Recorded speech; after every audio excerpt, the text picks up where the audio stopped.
In today's video, I'm going to teach you how to find iCloud Mail Imap settings. If you're adding your iCloud Mail account to an app like Outlook, Thunderbird, or another email client and need to enter everything manually, I'll walk you through the exact settings and what each one means so you can get connected smoothly.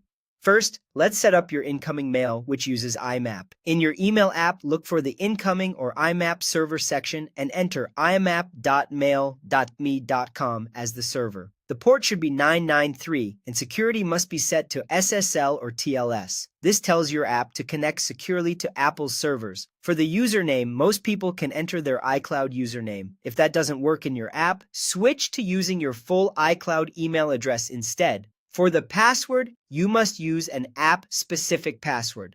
Your normal Apple ID password will not work here.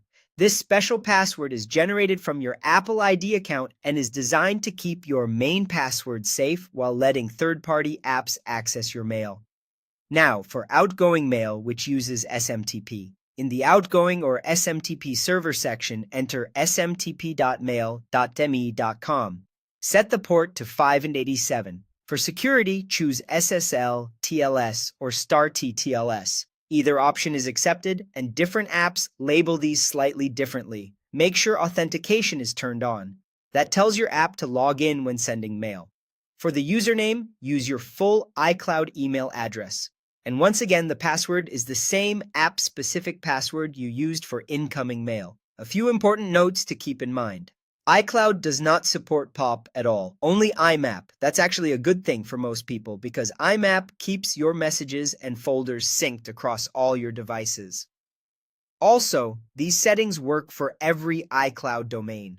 Whether your address ends in @iCloud.com, @me.com, or @mac.com.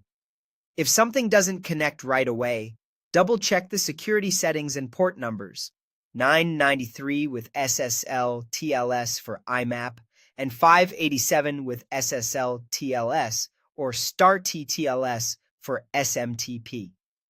Make sure authentication is enabled for outgoing mail. Confirm you're using your full email address where required, and re-enter your app-specific password carefully. No spaces before or after. Small typos are the most common cause of setup errors. That's it. With these exact Imap and SMTP settings and an app-specific password, your iCloud mail should be ready to send and receive in your preferred email app. Thanks for watching and happy emailing.